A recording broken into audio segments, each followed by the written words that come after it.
Welcome back to Face the Nation. We're back with independent Maine Senator Angus King. Before I want to ask you about the Intelligence Committee, but first on the question of spending, government spending at the end of the year. Democratic leaders didn't meet with the president this week. What's your sense of what happens when the government is running out of money? Well, they're already talking about another short-term, what they call a CR, continuing resolution, that would get us into January and escape this deadline of this week.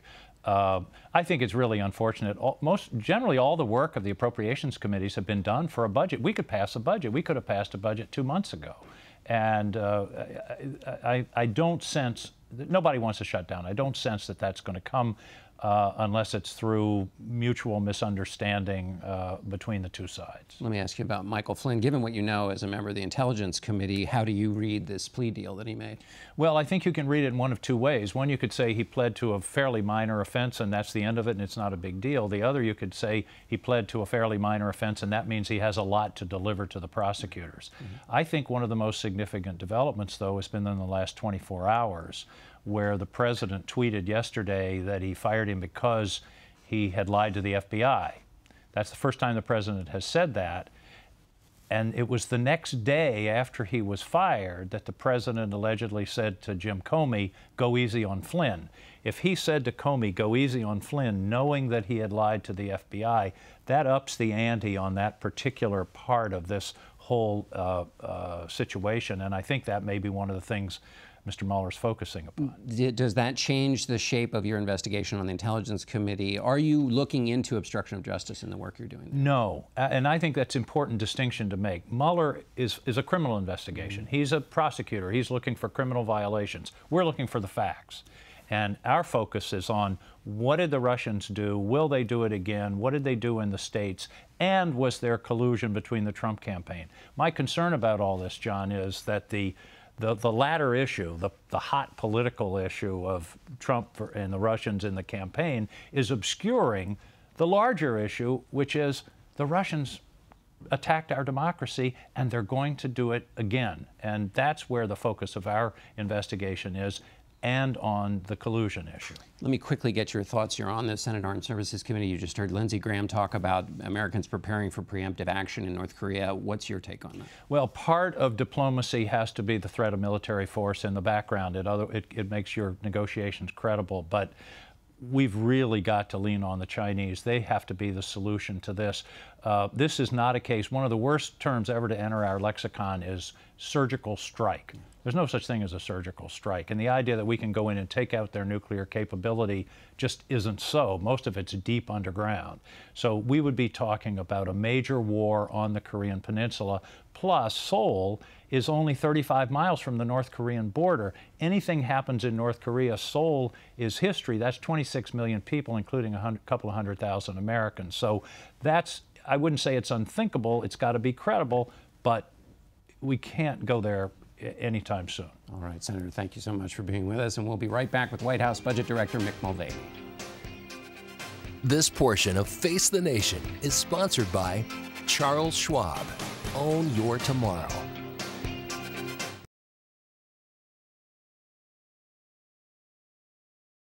And we're back with White House Budget Director Mick Mulvaney. Mr. Director, this is not in your bailiwick, but I've got to ask you as an administration official. Yesterday, the president said that he knew Michael Flynn lied to the FBI, and that's why he fired him. But then consistently, he said this investigation is a witch hunt. But if you lied to the FBI, that's not a witch hunt. Yeah. John, you're probably asking the exact wrong person about that. It's been kind of a busy week for me. I'm working 2 jobs. In fact, I'm leaving here to go back over to the CFPB on a Sunday, so I'm probably not the right person to ask about the Flynn investigation. All right. We'll let that be there. Let me ask you about taxes. The president said that he might be okay with a 22% corporate rate instead of a 20% corporate rate. Is that right? And why the change? I don't think it's a change. I think what you heard the president say is, look, we're very close to the finish line. You know, he's wanted a 15% rate from the very beginning. That moved to a 20% rate as part of the discussion.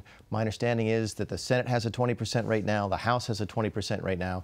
We're happy with both of those numbers. If something small happens in conference that gets us across the finish line, we'll look at it on a case-by-case basis. But I don't think you're seeing any significant change in our position on the corporate taxes. One of the goals for this tax cut plan was that it was going to make taxes less complicated.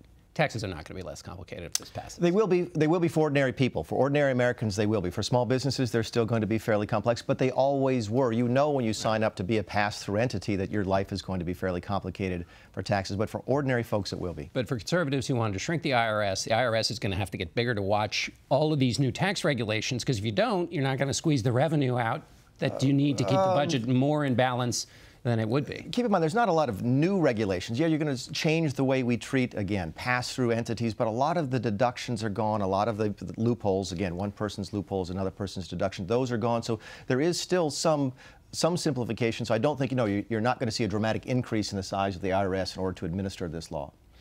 Let me ask you about carried interest. You and I have talked about this. The president said the loophole that exists allows people to get away with murder, hedge fund managers and so forth. There have been tweaks in that, but not material changes. Why was that something that couldn't get through, given what the president said, which is that these people who benefit from that loophole are getting away with murder? Yeah, go back to the very beginning, and I've talked about this before. We laid out some principles at the White House. The principle was ordinary families would pay less, and it would be simpler for them to pay, and the corporate rate would come down.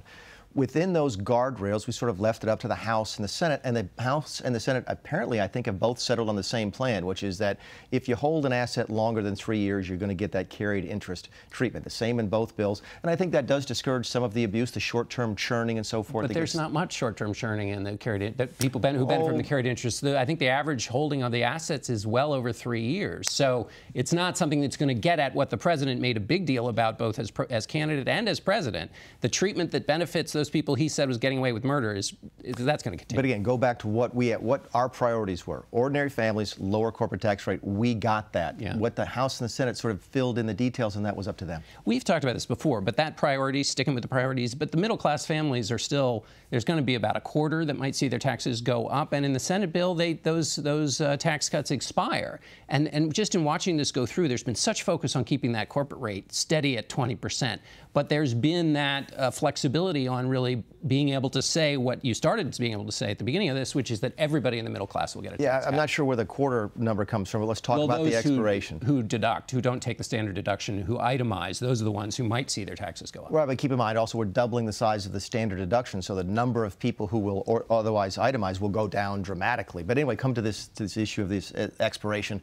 We'll call it what it is. It's gaming the system. The Senate rules are so bizarre and so arcane that you have to sort of horseshoe a bill into that Senate reconciliation process, which is why they're supposedly these rates are going to expire after 5 years. The Bush tax cuts were the same way, and most of them didn't expire.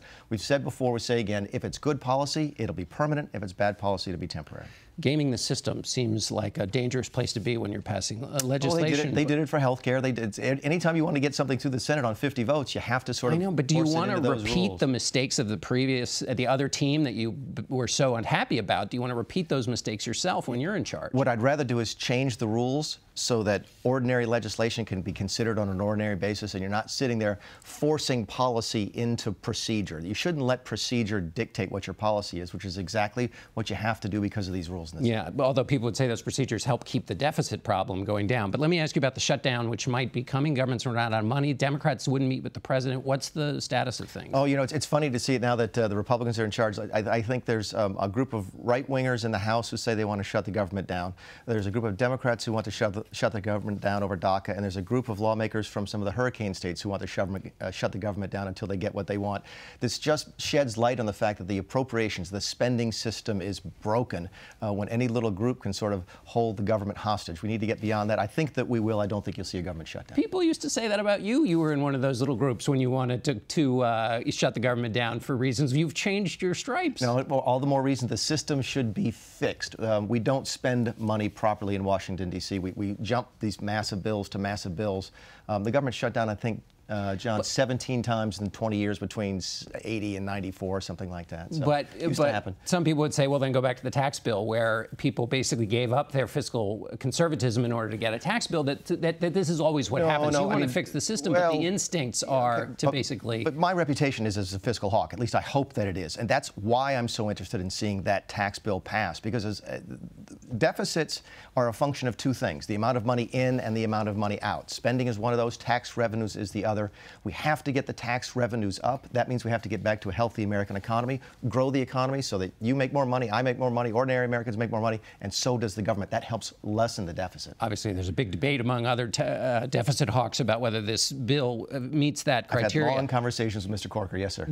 Well, more than him. But anyway, a good shutdown. The president once talked about it would maybe be good to have a shutdown. Is that still his view? Well, that goes back. I remember when he said that in April, and that goes back to this system being broken. Congress doesn't spend money the way it's supposed to. It's supposed to pass, and I know this is getting deep down in the weeds, 12 different appropriations bills. They don't pass any. And we have these massive bills at the end of the year, and either it passes all at one time or it fails all at one time. And that's sort of managing by crisis to crisis, and it's not a good way to run the country. Our crisis is we're out of time. Mr. Director, thanks so much for being with us. And we'll be back in a moment with our panel.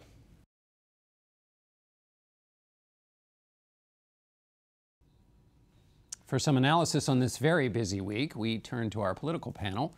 Julie Pace is the Washington bureau chief for the Associated Press. Ramesh Ponnuru is a senior editor at the National Review. We're also joined by Ron Brownstein, the senior editor of The Atlantic and a CNN senior political analyst, and Ezra Klein is the founder and editor at large of Vox.com. Ramesh, let me start with you. The tax cut, looks like it's going to passage and signed by the president, so big win for the president. What's your take on it? It's not just a big win for the president, it's his only major legislative win so far. And I think that is the thing that led to its happening, because Republicans were just desperate to get something across the finish line and be able to tell people that they've accomplished something while in office. So I think it is a big accomplishment. It does achieve several long-standing Republican goals, particularly bringing down that corporate tax rate, which is what this entire bill is designed around. Ron, how does it shake out in terms of the effects of this bill, do you think? You know, normally passing a tax cut is like playing tennis without a net in terms of the public reaction. People like the idea. This tax cut is facing 2-to-1 opposition in polling. 60% of Americans in Quinnipiac said it would benefit the rich at the expense of the middle class, which is pretty tough language. And there are reasons for that. I mean, it will increase the deficit by at least $1 trillion in the most optimistic estimates after growth. It puts most of its benefits, 62% by some estimates, into the top 1%. And all of the studies have shown it will have relatively limited impact on accelerating growth. But that, I don't think, is the reason why it is at risk. It's at risk because it departs from earlier tax bills in raising taxes on certain targets. Right. People who live in big cities, people who live in blue states. It cuts taxes for alternative energy while preserving them for oil and gas. In many ways, it is as much an enemies list as a tax bill. I mean, it is a clear expression of these are the people on our side. This is other people on the other side, and that I think exposes us to much more political risk than you usually see in a tax bill. As we're picking up on Ron's point, I was struck when Leader McConnell said, well, we'll see how popular it gets once it passes. Chuck Schumer in 2010, after the Affordable Care Act passed, said, when people learn what's actually in the bill, as this goes along, it's going to become more and more popular. So they've really just switched teams. Well, there are two actually interesting things about that, because two things happen here. One is that recently Obamacare has gotten a lot more popular. Yeah. It's become a majority popular bill for the first time since its passage, since Trump got elected. But the other thing this tax bill does is, on the way to passage, it casually destabilizes the entire individual insurance market in America. So the Republicans had skinny repeal at the end of the Obamacare repeal effort. The main provision of skinny repeal was that they're going to repeal the individual mandate and not really replace it with anything. They knew that was a bad idea. And so the idea was it could only pass if Republicans promised they wouldn't make it law. They would change it at conference. But right now, they've passed a tax bill that, on the way to passage, it gets rid of the individual mandate. According to the Congressional Budget Office, 13 million people will lose health insurance. Insurance premiums will go up by 10%. Individual markets will be much more destabilized, and they don't have an answer for this. So in addition to a tax bill that is incredibly regressive, has all the features Ron just mentioned, it's also going to upend American health insurance markets, and they've not really thought hard about this or what to do about it or how to handle it at all. It's something they did to get a little bit of revenue and didn't really think through on the way to passage. What's your take, Julie, on this? Well, politically, big win for the president and Republicans if they can get through the conference process, and they have every political incentive to try to move through that process pretty quickly. I think one of the big things that we have to look at over the next year or two as the president heads toward 2020 is, what is the impact of this legislation on his voters? He has made sweeping promises to his voters, working class voters, that they are going to get big tax cuts. there's going to be a lot of tape for Democrats to go back to. If you look at a lot of the analysis that's come through, yes, many middle-class Americans will get some kind of tax cut. Some may not, and for some, it may be fairly minimal. So he's putting a lot of his own political capital into a piece of legislation that may not bring the kind of success for his voters that he is promising One right now. intriguing marker in this, if you go back and you look, 25 Democratic senators voted for the Reagan tax cuts in 1981. 12 Democratic 86. senators. 81? The original 81. Oh, 86, everybody voted for it, Right. both parties. It was 90 plus votes. 25 Democratic senators in 81. In 2001, 12 Democratic senators voted for the Bush tax cuts. When this started, there was a lot of expectation that because there are 10 Democrats running in 2018 in senators in states that President Trump carried, that he would have a lot of leverage to get them to vote for it.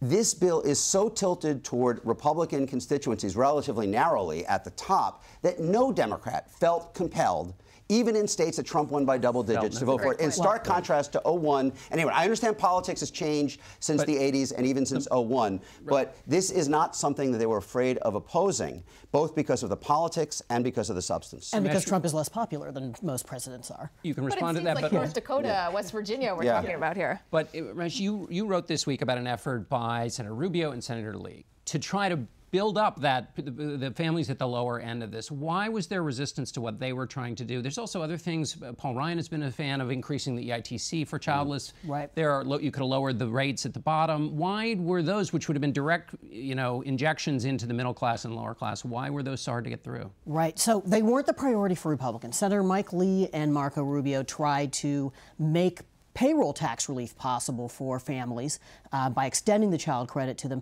and pay for that by just increasing the corporate rate less than 1%. Republicans were just dead set against it, 32 of them saying that we had to keep this 20% rate, that's somehow written in stone. And the Democrats, by and large, decided they did not want to participate in this bill. They could have carried that across the finish line if they had wanted to. Ezra, let me back on the health care question. Susan Collins, as a trade for her vote, said that Mitch McConnell promised her that Alexander Murray, the bill being used to kind of try to stabilize the Affordable Care Act, of course, before the individual mandate was being taken away. Give me your sense on that. And McConnell is committed to that, to bringing that up. Alexander Murray was designed to deal with some problems that are in Obamacare now, and also the Trump administration's continuing sabotage of Obamacare, particularly the expectation they're going to stop paying the cost-sharing reductions. You cannot pass Alexander Murray after blowing a giant new hole in it. Alexander Murray doesn't fix that. It's not built to fix that. It's not powerful enough to fix that. So, I mean, you can even, these are percentages pulled out of nowhere, but you can imagine if Alexander Murray stabilizes the individual markets by 15%, the individual markets destabilizes them by 40%, you have a net worse individual market. This was not a trade that ever made any sense. It's a fig leaf. It's a way of saying that you're doing something without having any idea of what you're actually doing. Can I get back to Julie's point quickly? Real quick about the economic impact of the tax bill. I mean, essentially, you have a Republican coalition now that depends largely on the votes of blue-collar, lower middle-income whites, and who Trump is speaking to very powerfully on a cultural basis. But you have a tax bill that tilts even more toward the top 1% than the Bush tax cut, gave about a quarter of its benefits. This is about 3/5. And the question is, can they hold those blue-collar voters? Well, one way they're doing it is by ramping up, even relative to Bush or Reagan, the cultural antagonism and even the kind of overt kind of racial element in the message. The problem they're getting is that that's pushing away more people at the top. And if you had to predict for 2018 what's a bigger risk, blue-collar people thinking they violated their interests or white-collar people thinking they're violating their values, I'm betting on the latter. That's what we saw in Virginia. That's what we're seeing in Alabama. And the blue-collar side is holding so far for the Republicans. But the tax bill does reduce taxes on average, including for blue-collar people. The question is, are they going to be upset that other people get a bigger tax cut than they do? And my guess, a Republican bet is that they until don't. that expires, right? You know until what? A lot of those parts upper of the middle bill class expire. people the people who are recoiling from Trump on cultural grounds will also face higher taxes in blue states. And there are still a lot of Republicans in Southern California, New York, New Jersey, Northern Virginia, suburbs of Minneapolis, and Chicago, who will be at risk in this bill from voters who are readily pulling away from them on the cultural and racial grounds. All right, let's switch here to Julia. Let's switch to Michael Flynn.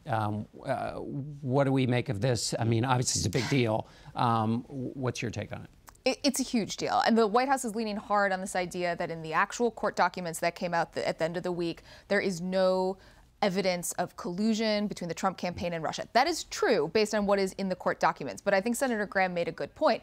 If that is Mueller's aim, to see if that collusion existed, he now has the witness a cooperating witness that he needs. Michael Flynn was by Trump's side throughout the campaign. He was flying on Trump's plane with him. He was with him behind the scenes. He was a major player in terms of their formation of policy, such as it was. And I think the other thing that is significant about the court documents is that it undermines the entire White House argument about why Flynn was fired. They said Flynn was fired essentially because he was freelancing in his conversations with the Russian ambassador. He lied to Mike Pence about it, and he did this on his own. Those court documents say that he was actually in direct conversations with Jared Kushner and with KT McFarland, who was part of a larger group, talking about conversations they were going to have with the Russians. We haven't heard a good explanation from the White House about that right now, but it's very clear that Flynn was not the only person during the transition who was aware that they were going to be talking policy with Russian officials. Transition policy. To make one just big point about this, if you just step back from Flynn, from Manitos, from everything we're hearing from the meetings that Sessions forgot, all the times Kushner lied on his security clearances, there's a lot being forgotten about, lied about, misrepresented, for it all to be innocent. I mean, there's some, but we don't know the whole story yet. Mueller is running what appears to be a very expansive and very aggressive investigation, but it is getting to be, what we are being asked to believe as innocent is getting to be almost ridiculous. You go back to the Don Trump Jr. emails with a Russian lawyer saying, I would love to get some dirt on Hillary Clinton. There's an overall picture coming together here. And for a group that says they have nothing to hide, there sure is a lot they appear to be trying extremely hard, at great legal risk, to hide.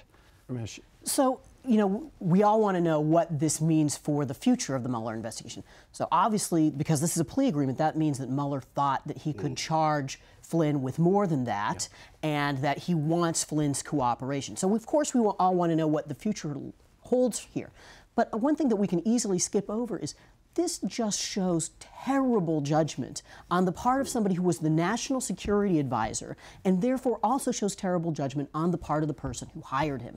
The administration's sending out these press releases where they say, oh, this was an Obama guy, Flynn, and of course Flynn did work in the Obama administration, but the Obama administration warned the Trump people not to hire him. They went ahead anyway, and it really just shows, again, abysmal judgment from a president who always said he was going to surround himself with the best people. One thing we know about the special counsel is he does not give out hall passes easily. There was a lot he could have charged Michael Flynn with that he did not charge him with. And the assumption has to be there's a reason why they made that call. The other thing we know about the special counsel, there's a lot we know, there's a lot we don't know. They know a lot more than we do. They may know a lot more than the people they're interviewing do. And I think that limits our ability to truly understand where this is going, except every indication is that this is a very serious, aggressive, and comprehensive investigation. All right, we're going to have to end it there. Thanks to all of you, and we'll be right back in a moment.